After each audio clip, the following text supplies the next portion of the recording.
Chapter 3 Escape. The barn was very large. It was very old. It smelled of hay and it smelled of manure. It smelled of the precipitation of tired horses and the wonderful sweet breath of patient cows. It often had a sort of peaceful smell, as though nothing bad would happen ever again in the world. It smelled of grain and of harness, dressing, and of axle grease, and of rubber boots, and of new rope. And whenever the cat was given a fish head to eat, the barn would smell of fish. But mostly it smelled of hay, for there was always hay in the great loft up overhead, and there was always hay there was always hay being pitched down to the cows and the horses and the sheep. The barn was pleasantly warm in winter when the animals spent most of their time indoors, and it was pleasantly cool in the summer, when the big doors stood wide open in the breeze.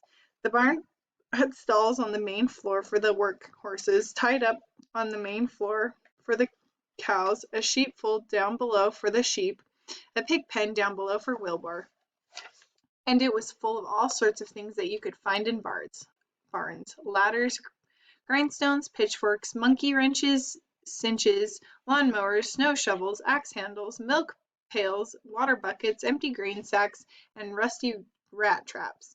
It was the kind of barn that swallows like to build their nests in. It was the kind of barn that children like to play in, and the whole thing was owned by Fern's uncle, Mr. Homer L. Zuckerman. Wilbur's new home was on the lowest part of the barn, directly underneath the cows. Mr. Zuckerman knew that a manure pile is a good place to keep the young pig. Pigs need warmth, and it was warm and comfortable down there in the barn cellar on the south side. Fern came almost every day to visit him. She found an old milk stool that had been discarded, and she placed the stool in the sheepfold next to Wilbur's pen. Here she sat quietly during the long afternoons, thinking and listening and watching Wilbur.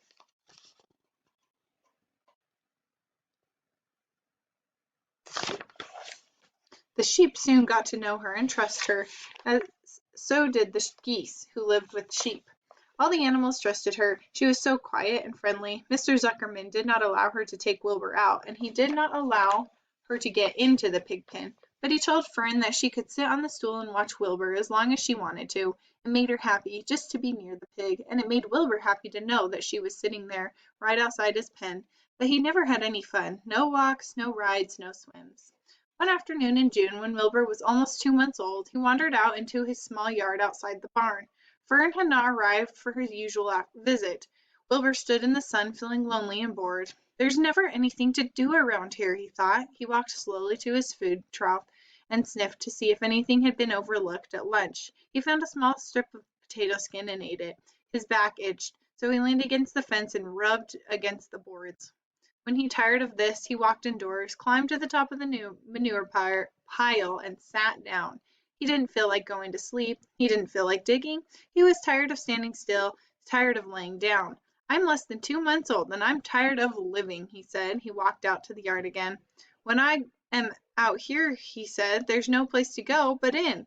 When I'm indoors, there's no place to go but out in the yard. That's where you're wrong, my friend, said a voice.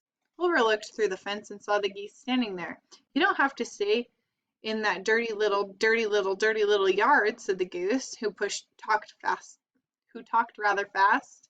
One of the boards is loose. Push on it, push on it, and come on out.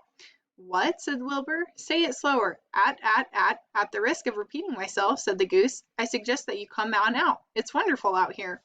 Did you say a board was loose? That I did, said the goose. Wilbur walked up to the fence and saw that the goose was right. One board was loose. He put his head down, shut his eyes, and pushed. The board gave away. In a minute he had squeezed through the fence and was standing in the long grass outside his yard. The goose chuckled.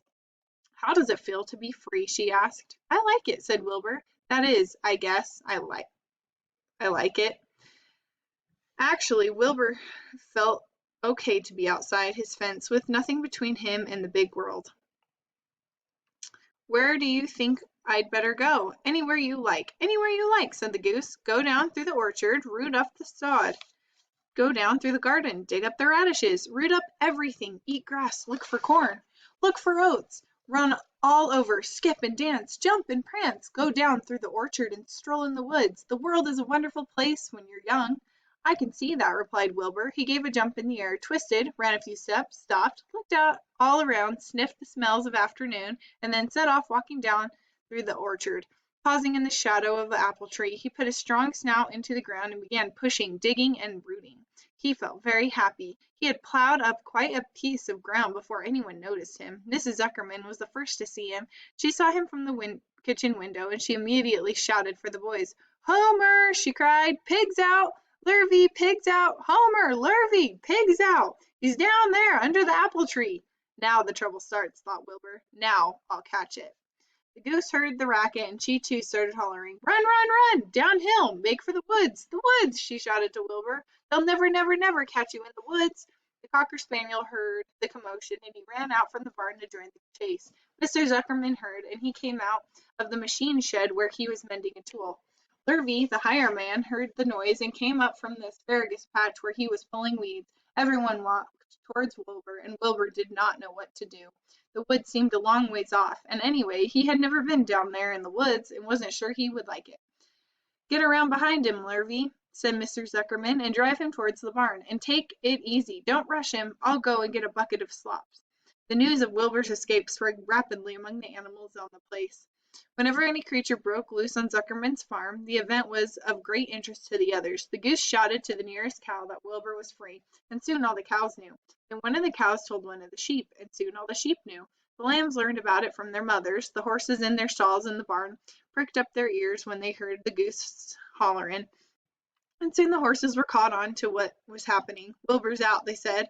Every animal stirred and lifted its head and became excited to know that one of his friends had gotten free and was no longer penned up or tied fast. Wilbur didn't know what to do or which way to run. It seemed as though everyone was after him. "If this is what it's like to be free," he thought, I believe I'd rather be pinned up in my own yard." The cocker spaniel was sneaking up on him from one side. Lurvy and the hireman was sneaking up on him from the other side. Mrs. Zuckerman stood ready to head him off if he started for the garden, and now Mr. Zuckerman was coming down towards him carrying a pail. "This is really awful," thought Wilbur. "Why doesn't Firm come?" He began to cry. The goose took command and began to give orders. "Don't just stand there, Wilbur. Dodge around, cried the goose. "Skip around, run towards me, slip in and out, in and out, in and out. Make for the woods, twist and turn." The cocker spaniel sprang for Wilbur's hind leg. Wilbur jumped and ran. Lurvy reached out and grabbed. Mrs. Zuckerman screamed at Lurvy. The goose cheered for Wilbur. Wilbur dodged between Lurvy's legs. Lurvy missed Wilbur and grabbed the spaniel instead. Nicely done, cried the goose. Try it again, try it again. Run downhill, suggested the cows. Run towards me, yelled the gander. Run uphill, cried the sheep. Turn and twist, honked the goose. Jump and dance, said the rooster.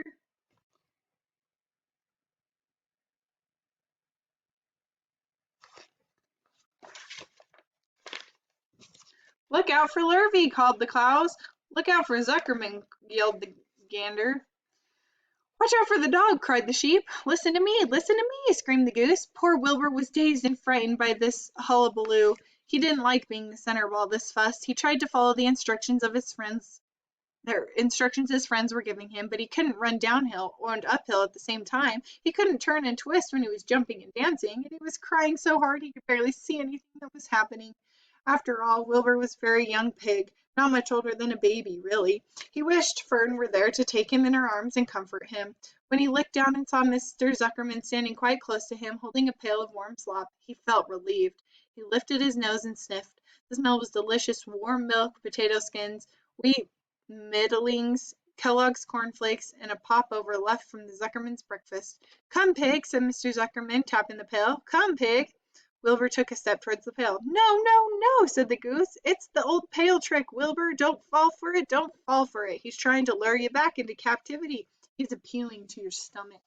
Wilbur didn't care. The food smelled appetizing. He took another step towards the pail. "Pig, pig," said Mr. Zuckerman in a kind voice, and began walking slowly towards the barnyard, looking all about him innocently, as if he didn't know that a little white pig was following along behind him. "You'll be sorry, sorry, sorry," called the goose. Wilbur didn't care. He kept walking towards the pail of slop. "You'll miss your freedom," honked the goose. "An hour of freedom is worth a barrel of slops." Wilbur didn't care. When Mr. Zuckerman reached the pig pen, he climbed over the fence and poured the slop into the trough. Then he pulled the loose board away from the fence so that there was a wide hole for Wilbur to walk through. "Reconsider! Reconsider!" cried the goose. Wilbur paid no attention. He stepped through the fence into his yard. He walked to the trough and took a long drink of slop, sucking in the milk hungrily and chewing the pop over. It was good to be home again. When Wilbur ate, Lurvy fetched a hammer and some 8-penny nails and nailed the board in place. Then he and Mr. Zuckerman leaned lazily on the fence, and Mr. Zuckerman scratched Wilbur's back with a stick.